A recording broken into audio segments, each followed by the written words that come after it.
And we are back. Welcome back, everyone. Not muted this time.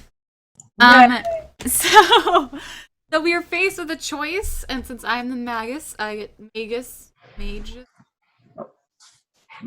get to choose race, and with much thought and stuff, I'm gonna choose mountains.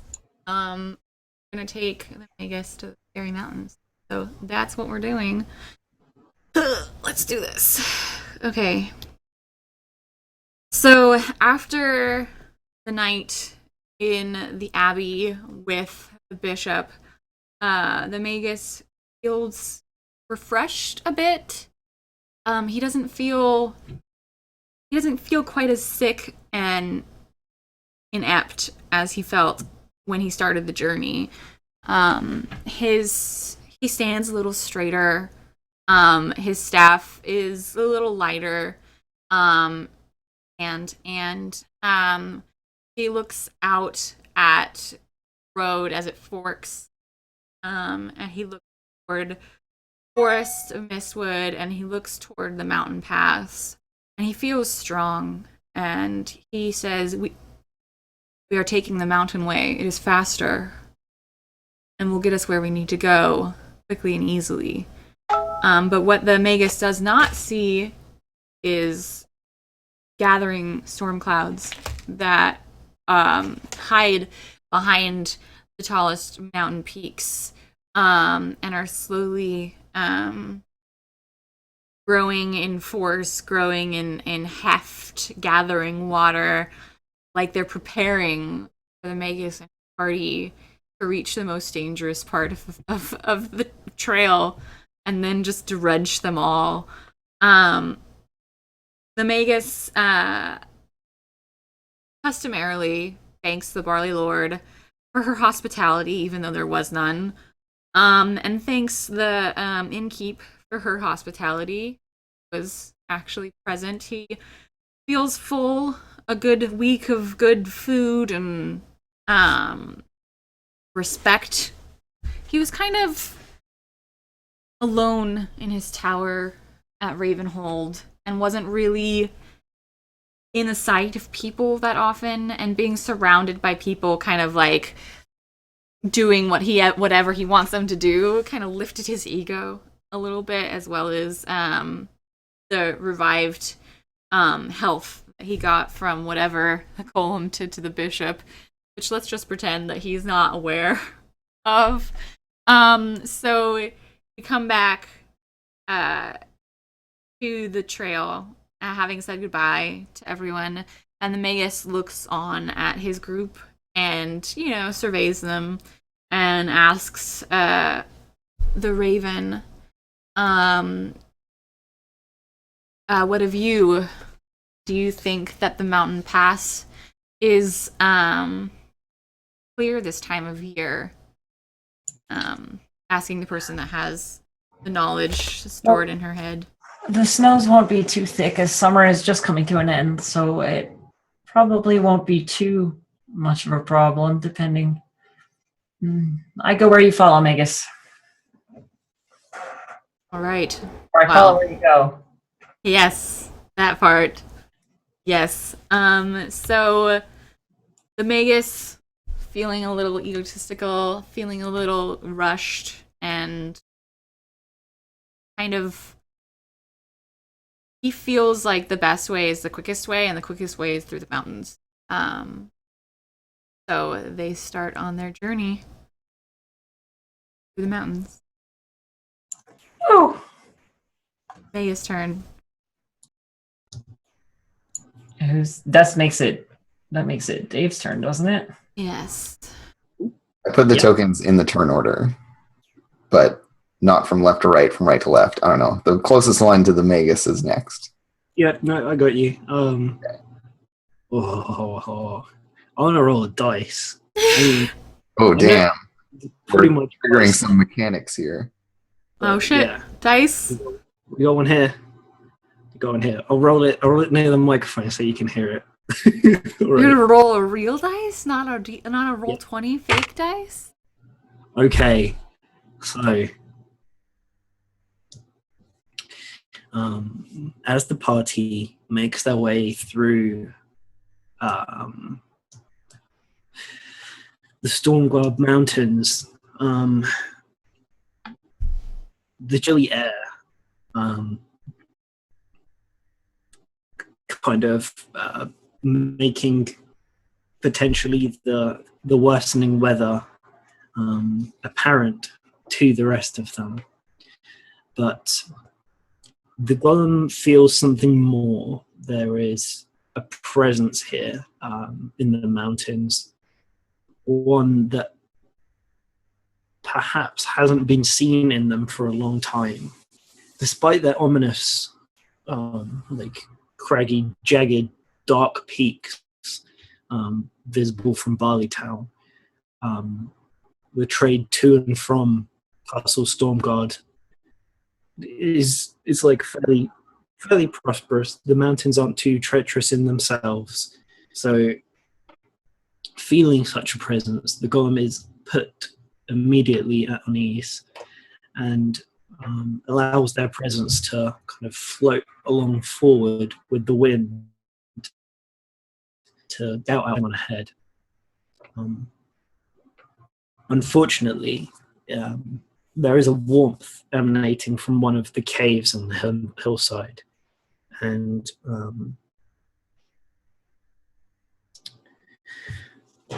yes, it's a very unnatural warmth considering looking into the cave, we see most of the room kind of filled with, and the entrance covered with icicles. And the ground is frozen thick. Perhaps moving about, it's difficult to tell because through the clouds you only get brief glimpses of sunlight and it's playing across the icicles. But the golem notices that there's a creature stirring. Areas of the ice itself have formed up into a creature, very jagged, very crystalline, and it is making its way very slowly towards the mouth of the cave, which the Magus' party is approaching. Before, I think the golem, despite kind of being normally intangible, is kind of feels sort of frozen in place. The breath of this creature passes it by and it turns, and the golem stops. What little form it has is chilled and slowed. And before it can return to the Magus and react, this creature bursts forth out of the cave mouth, the sound of the icicles around the edge shattering, and there's this huge ice creature on the path ahead of the rest of them. It. So I got a nice little one with an ambush. So I'm interested to see how everyone in the party reacts. So we got this big icy thing coming at us. Oh boy. Okay, I guess that's me. Where are we? Is this scouting ahead thing? Well, it can continue on in the same scene. Yeah, this would all be in the same scene. Oh, Yeah, it's not necessarily your... Oh, you're asking how the party reacts, okay, within the context of your scene. Okay, I so missed that. It's fine. As this creature sort of emerges onto the path, this crystalline creature emerges onto from the cave. The Raven steps back. She is definitely not the person to fight anything. I mean, who in our group is the person to fight anything? And it doesn't leave her. It doesn't leave her confident. It doesn't leave her confident that she can deal with it. But she has trust in the Magus, and she looks to him, sort of hopefully that he has some trick or something that he could do to help. But all his magic is gone. It's dying, right? But she's so used to relying on that, you know. Yeah. River is she's already not used to the cold. It's very cold. It's very not where she's ever been. She's used to like temperate like the coast. It gets cold-ish at night. The fog rolls in, but it's always around the same temperature. And so she's like huddled up like in this very not obviously enough cloak. And when this creature like comes forward, she just kind of gives up a little bit. Like she's just like, oh god, like what else could possibly go wrong? We're freezing. It's a mountain. And now there's this creature, and she didn't pack a weapon. Like, she's not, like, a fighter. She was just accompanying this party because she was told to. And so she's kind of just, like, hoping that the giant creature can do something, because she, honestly, all she has is, like, bread to throw or something. Eat this, literally. Yeah, and maybe like put himself in front of the Magus to try to protect him. Not, like Fawn isn't even really thinking of like how. He's just like, oh, I have to like save this fragile old man, and for that matter, save like help River and Harp as well. So he like steps over everyone. And gets himself in between the weird beast and them. But he's not like, he's a pacifist at heart. He doesn't like go leap to attacking it. He just like stands in front and watches and waits. Like, does the Magus, the Magus like peeks around the body of the giant, or like through the giant's legs. He's this old man. And he looks up at the icicle creature and he's just like, what do you want? And addresses the creature as though it has a consciousness, I guess. Hoping. I like that. Yeah, and the creature in kind of a, how to describe it, in a voice that is filled perhaps with tiny cracks and imperfections. Yeah, I guess it's kind of grating. Yeah, in the same way that stone would be, but like more brittle. It responds, and I think it speaks directly to the Magus, and says, "There is warmth in my mountain. My home, where once before was only ice and snow, the other elements are encroaching. Do you know anything of this?" And the Magus is like kind of glad that the creature didn't just scream and hit them. But being a Magus, he doesn't. He's like, yes, I knew that you were an intelligent creature. And he says to this ice creature, magic is dying. We go to where it was born to try and bring it back. The chains that separate the elements from one another, the binding magics that hold the order and keep at bay the chaos creation are weakening. We go to try and strengthen them. Let us pass, so that we may try and fix this imbalance. Yeah, and I think the creature, despite its very kind of like angular, kind of almost maybe kind of aggressive looking, in the same way that like jagged ice in itself looks treacherous, is very. Gosh, I've run out of words. I guess, yeah, it looks more threatening than it is. And you feel the voice soften somewhat. It says, in this case, allow me to lend you some of my strength, Magus. You will not make this journey with what little power I sense you have left. And yeah, it kind of, like where it is,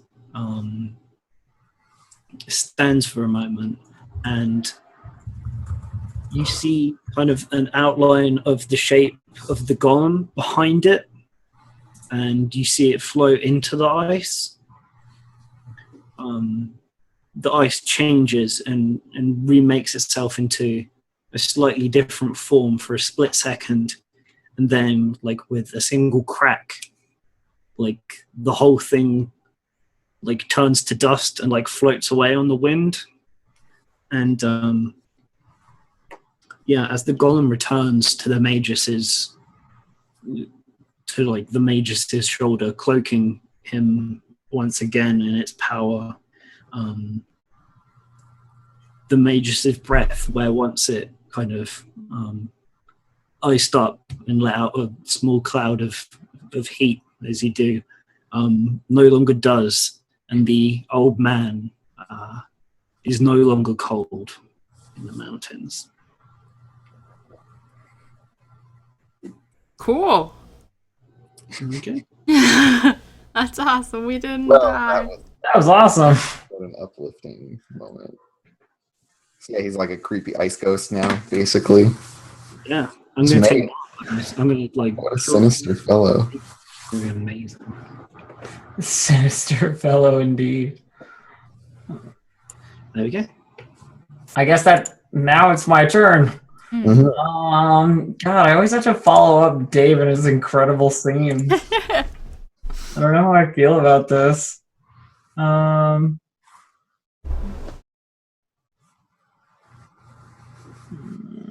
don't know where I'm gonna go. Yeah, there really aren't a lot of options. Yeah, there's less options. I think I'm gonna go Storm Queen Pass and go for the worsening weather. As you make your way, as we all make our way through the Stormguard Mountains, the mountain range pushes together at a point past the ice being that they had met.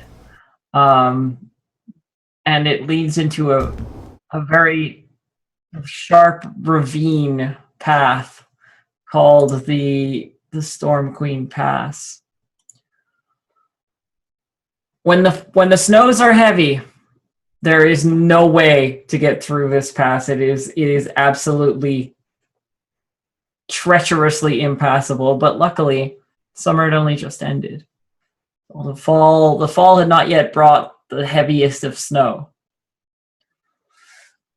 With her black cloak wrapped around her shoulders and, are all huddled up into it, the Raven walks with everyone else and tries, hard not to look like she's going to freeze to death, but it certainly isn't a comfortable temperature, and it's only getting worse as they travel further into the pass. The wind cuts through here like a knife, and any sort of warm clothing basically feels as if it's useless in the face of such sort of razor cold.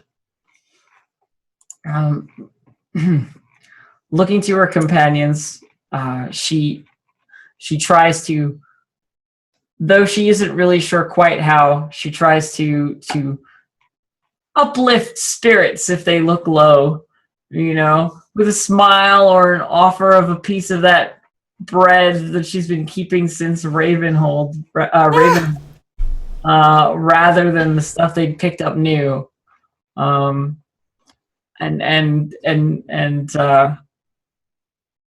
Tries to sort of keep everyone together, as best she can.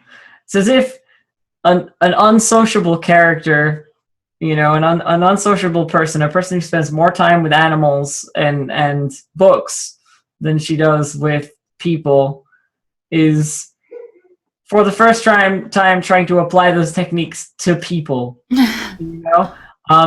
Oh, you're unhappy? Snacks always make things happy. Here you go, bread. Look, see?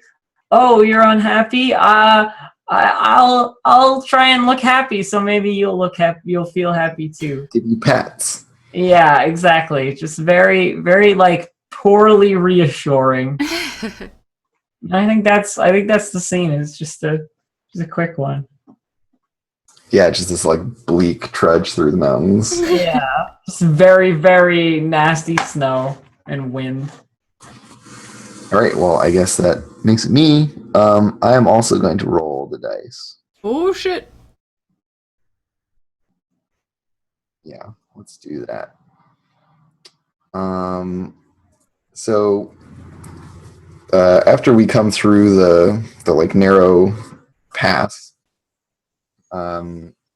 the valley kind of opens up a little bit more, and so while everyone else is settling down to camp, Fawn kind of strikes out into the night to check things out, and I am going to use Roll20 to roll the dice, and I get a 4.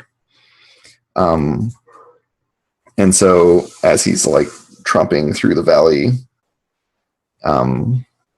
Fawn, I think, runs into a patrol of knights from Castle Stormguard, who are riding through the valley or whatever, and they have torches. So they he sees them in the night and calls out to them. Halt! Who goes there? He's like, Fawn.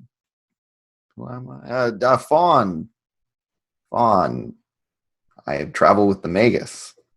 And I'm assuming pretty much everyone knows, oh shit, that's the giant guy. I know I'm that. legend. I'm fucking legendary. You're a legend. Yeah. So the night guys are like, oh yes, Fawn, welcome, Fawn. Yes, how noble goes knights your of travels? Stormguard, by your heraldry. A little different this year than I remember. Our queen likes to cheer up occasionally. Oh, it's a queen now. Yes, indeed. Last I was here, it was King Andal. That was a long time ago. Monarch, yeah. Well, things change, as you say. We're close then. Yes. Indeed, just past this valley, just past the horizon of the mountain to another ravine. If you go past that, yes, then you'll get to the castle. You could probably see it from here if it weren't so windy and cold and icy and horrible. So he's these grumpy. She's not super good at directions. Yeah, and they're all patrolling in the bitter cold and late at night with torches, just freezing their butts off out here, wearing full armor. Yeah, and so Fawn is well, hurry along to shelter. I'm sure you are all in need of it. We will see you soon, I hope. Not tomorrow, the next day. The Magus moves slowly in his old age. And I guess the troop of knights decides to take this opportunity to go back to the castle for they're saying that they're reporting that the Magus is coming, but in reality they just want to go inside. Yeah, so they're totally. using this as an excuse. You get to Yeah, the Magus. I had to tell you really quick. Okay. So yeah, I think that's a good little scene as well. Now it is River's turn. Okay, so River is going to take shelter. Um, River is very cool. Where her face was like glowing and happy and blushing and red and just very engaged with things when they were back in the Barley Lord's town. Now she's like pale and like you can see where her hair has gone like gray. Whereas normally when she's happy and engaging and exuberant, like you don't even notice it. But she looks her age. And she's cold and she has just one thin cloak and her feet like she can barely feel them anymore. And they settle down at the campfire as Fawn goes off to do whatever giants do. And she is just, oh my god. All she can see in front of her is white snow and gray rock and sleet, like from these horrible, like heavy gray green clouds that are just like they're practically on top of the giant's head is how low they are, and the air is thin and she can barely catch her breath, and she sits by this tiny fire that they've barely managed to keep lit with the wind, and she tries to warm her hands and her feet, but she's afraid to take off any article of clothing, which her clothing is icy and cold. And she's having a really shitty time of it. And she pulls the seashell out of her bag and she holds it between her shaking hands and she like stares at it and behind it the fire, and she tries to remember what it was like she was home and why she decided to leave.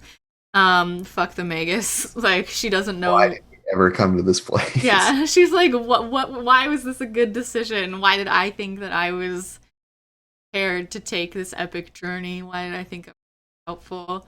And she, like, sits there and just stares at the fire and at the shell and, like, hopes that their journey isn't too much longer. And that's my... Yeah, just like chattering teeth in the cold night. Yeah, she's so fucking done, I man. just want to like put a blanket on her, like I feel so sad.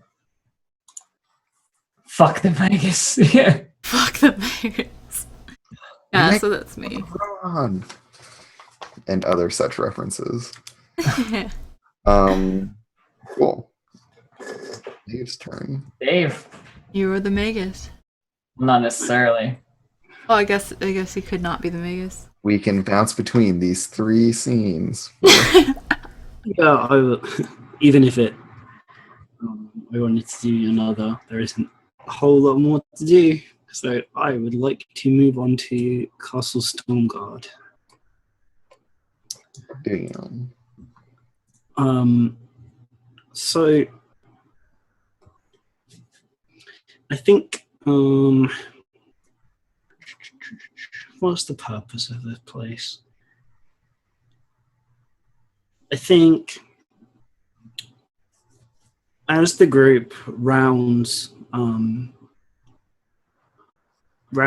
kind of the path and reaches that second valley that the Outriders spoke of, they see nestled up in these mountains. It's more like, as compared to the picture being like a stone building, I imagine this a lot more like a huge kind of like a long haul, like a more Viking place, like a massive hunting lodge. Hmm. And in it, we know that there are like very, very fierce tribes of hunters. And while they're not aggressive to humans, it takes a certain kind of person to make Stormguard their home. One who thrives on the challenge of braving the elements and as such, the Storm King or the Storm Queen is always the greatest of these hunters and survivalists. So when the Magus' party approaches, they are greeted not, I suppose, with the pomp and heraldry of a castle in the traditional sense, but by kind of the watchful eyes of like grizzled veterans and like trackers, who bid them inside out of the cold past the thick layers of fur over the entrance to the door. Yeah, like, well, I imagine some of the structure is stone, some of it is wood. It's kind of like draped in furs to keep the heat in. And inside, it's probably mostly lit by like a huge, like a long pit of coals and fires around which like a bunch of people are sitting. And there's the singular throne for the current Storm Queen. Some of the hunters kind of in hushed tones, like whisper some things. I think they may be talking about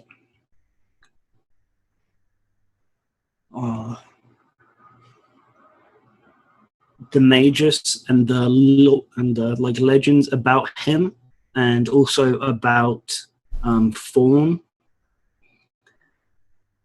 But the legends they're specifically talking about are the ones where the Magus helped turn the tide in like a huge battle or a civil war or something like that, his martial prowess. And so there's kind of like some mutterings of that. It's like, oh, I've heard he was an incredibly powerful sorcerer. I wonder what he wants here with the queen. And like someone even says, like, is he here to challenge her? And I was like, no, he's an old man. He would never be able to, blah, blah. And so the Magus and the party, with, I suppose, unfortunately, the exception of Fawn, who is far too big to fit inside, guided up towards this throne. And there's like a burly, very strong, strong-jawed, weather-worn woman with like bright copper hair who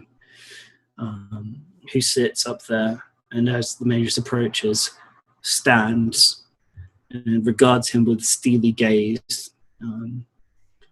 Everyone in the room is silent, and the only thing you can kind of hear is the wind outside and the crackling of the fire pit before Alana, Storm Queen, like nods and laughs and shouts out to the Magus. I would offer you to come and sit by our hearth to warm you up, but by the looks of it, you don't need it. You're tougher than you look. Join us.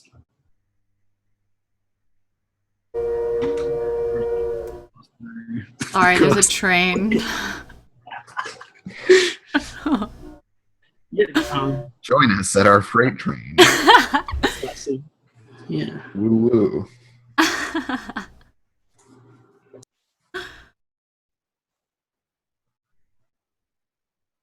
Okay. All right. Well, I guess that makes it my turn.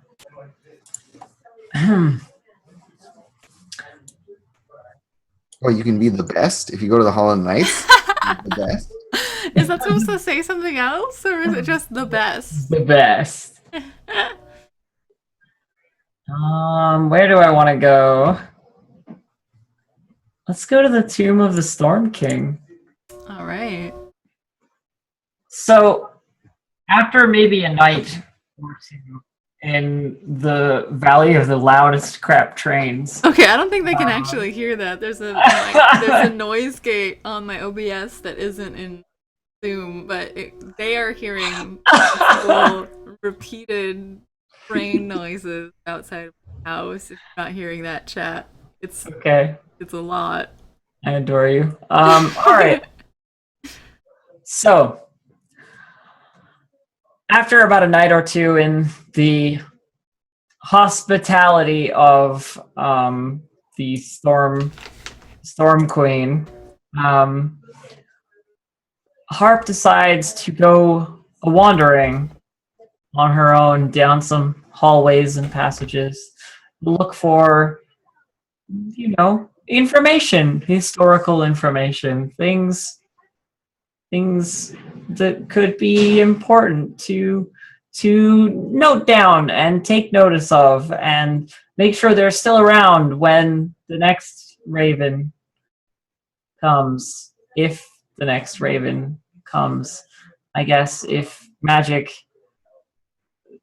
is fixed and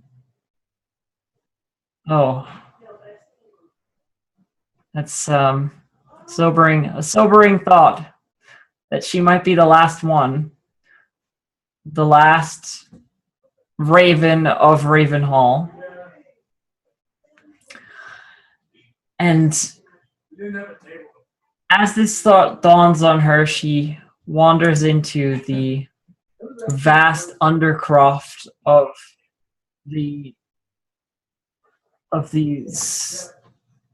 Castle Stormguard, of the hall, the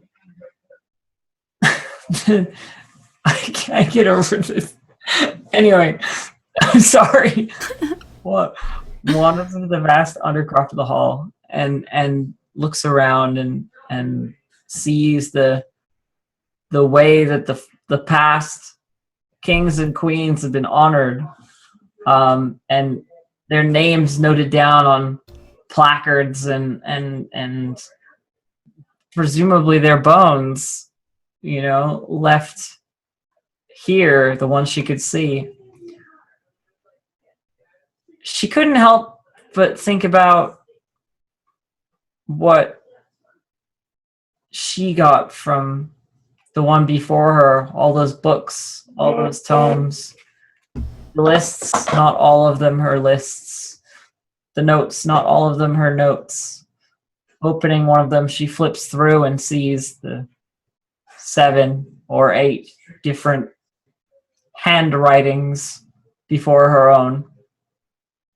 And the book, as she flips through, never seems to get to the last page. Flipping empty pages doesn't seem to move anything along, in fact. Hopefully, she'd be able to hand these tools over to the next one, the one that came after her. But first, we have to solve this whole magic problem. Hopefully we don't rest too long here. And that's it. Cool. Very cool. All right, I guess I'm up. Do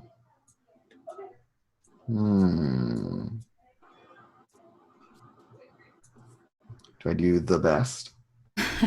The best.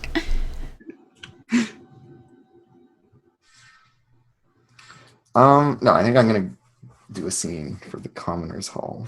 And so Fawn is kind of stuck outside for all this stuff, because he can't fit in these houses. Oh, poor guy. He's like out in the snow, and he doesn't seem to mind the cold, and he's just like standing still a lot and like accumulating snow on himself.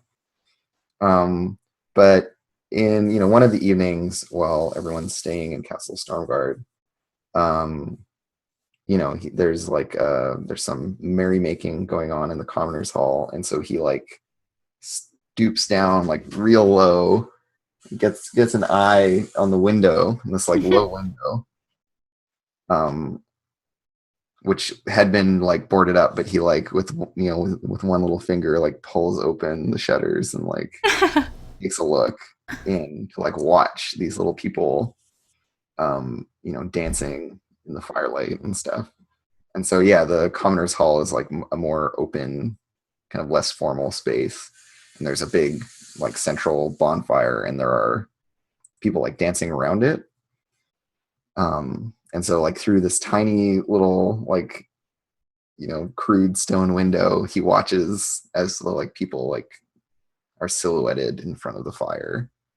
And I think like the scene is all happening like from his perspective, and you can see like his finger in the window, like tracing the forms of the dancers as they pass through. But he's like stuck out in the cold, and so there's like snow accumulating on him. And like that's it. That's the whole scene. It's just that.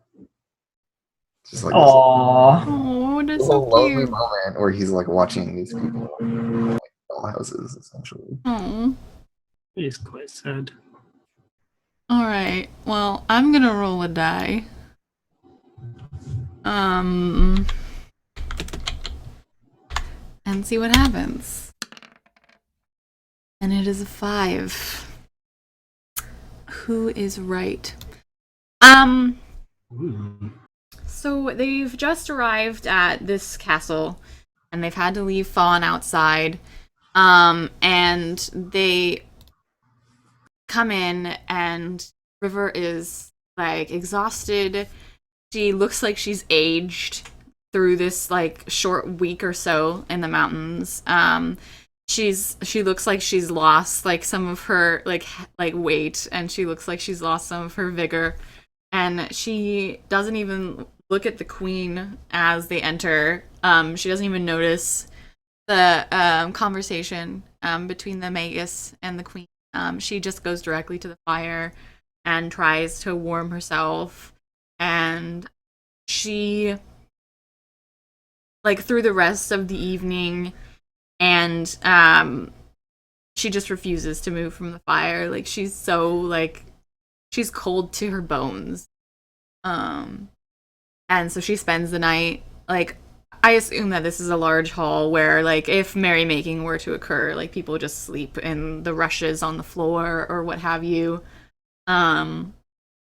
So she just sleeps by the fire and wakes up, and it's like it's early-ish. A light is coming through the windows. The magus and assuming the raven have retired to whatever rooms they were given.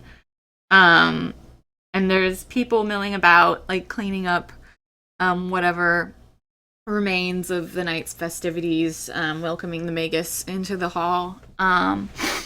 And River, she looks around and she looks down at her hands, and she goes to find the magus and Harp, and she basically just like confronts them, and she says, Magus, I don't know why I'm here. I don't know why you called for me. I am but a humble fisherman's wife. The most I've ever done with magic is mend nets and pray for fair weather and help with the like scaling of fish. I am not a knight. I am not a wizard. I am not someone who can carry the fate of magic on her shoulders, and this journey that I thought that I was being blessed with is in fact a curse, and I don't want to be a part of it anymore. The magus sort of, takes a moment and then digests that sort of information and then speaks up and says, sometimes it is unsurety, our lack of known purpose that really makes us important, and unknown in the great story, the great problem to be unfurled before us. Some of us have a much clearer vision of what we're going to have to do, the things we're going to have to sacrifice or know or choose to learn. But there needs to be someone who is willing to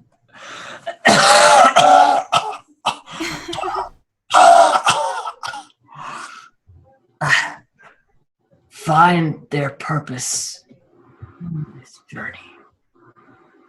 Do you understand what I mean? The others, they have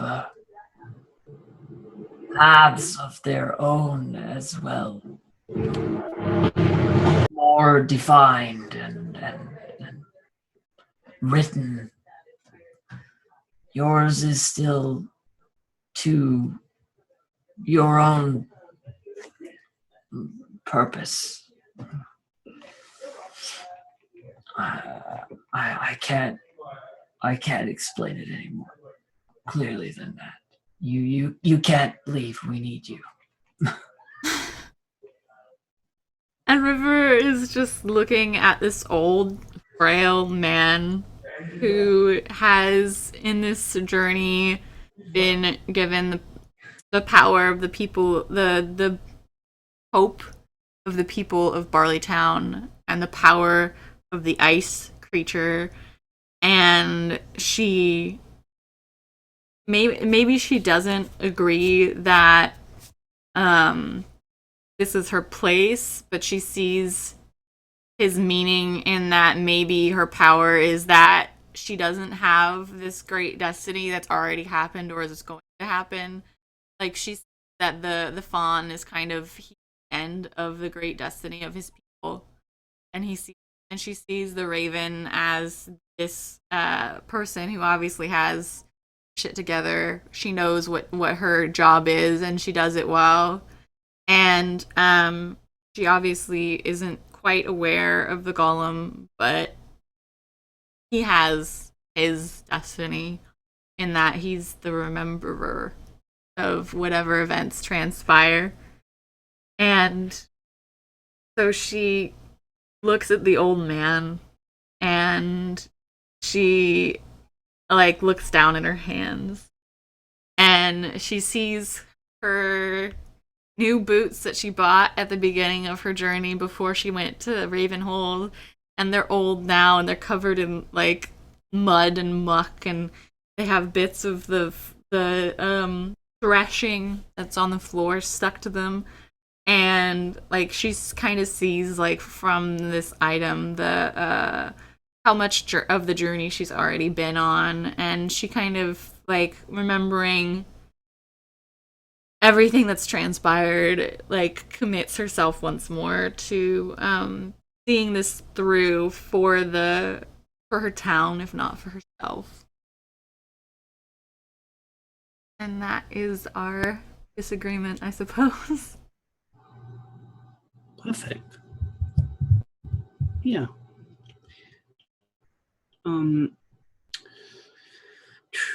The golem's turn.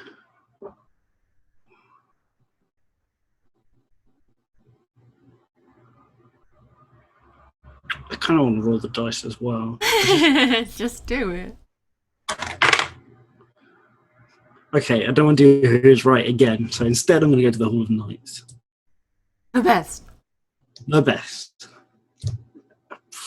Weird prompt, but I thought of something, so it's all good.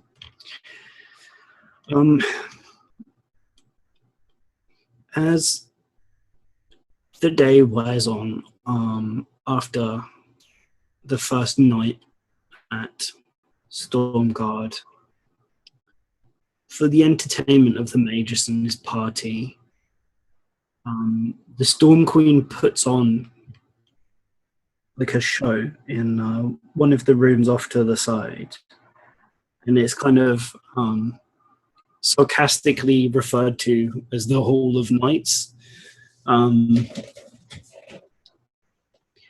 because this is where her hunters train. They fight each other, and so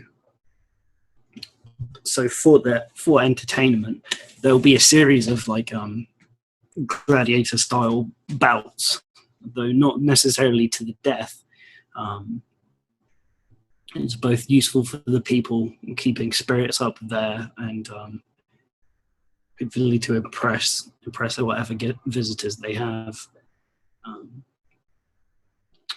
So as the magus and the rest file in, it's like a large,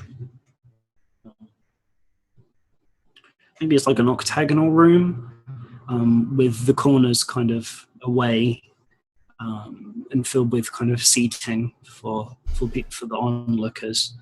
And there are like 4 hunters set up, one in the north, south, east, and west. And perhaps while this is going on, the Storm Queen herself comes and sits beside the magus and begins to recount to him the significance of maybe the cardinal positioning of the warriors in the room, with each representing one of the 4 winds that blow through the Stormguard Mountains. And as such, they're all like kind of equipped with different things. Like the warrior of the north wields like a long spear. The east perhaps is a bow. The south, I imagine a large kind of like curved dagger and a shield. And in the west, actually, I think the warrior from the west fights barehanded, and so she's kind of regaling this to everybody, and as she does so, the people begin to fight. They're all very evenly matched. They're all strong warriors. They could be, they could be easily mistaken for knights were it not for their hide and furs instead of plate mail and armor. But the purpose of the bout isn't really for anybody to win. It's to represent these different forces coming together, and the kind of ancestral purpose of Castle Stormguard up here in the mountains, and as a place where the elements battle against each other, and it's where they go to test themselves and live in one of the most dangerous areas of the world. So I guess, in fact, it's not so much about being the best. It's about understanding and living within the harshness of nature. And I suppose for everybody present, in watching these people fight, not kind of for victory, but for a deeper, like more spiritual meaning, you're instilled with a sense of maybe awe that these people, your scant days within the mountains took huge tolls on you, but for them to live and grow old in such a place maybe inspires you and invigorates you to be able to overcome the harsh trials that are going to await.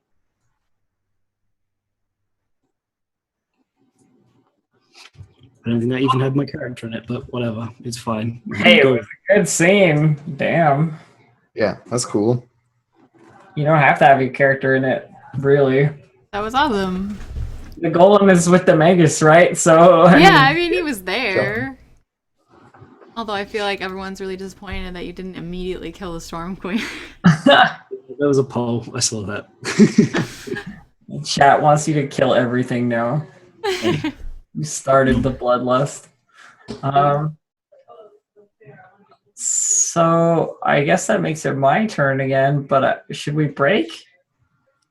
I mean, we could, or we could just go through to the end of the hour, and isn't it usually if it were a normal day, we're within our last hour, aren't we? Yeah. Yeah, so we should take another break. Yeah, we should take a break. And Okay. then We will do so, and we will be back in 5 minutes. The Storm Queen could still get murdered. So, watch out. Prepared. Anything could happen. The night Being is made up young. on the spot. So we will see you guys in just a little bit. Be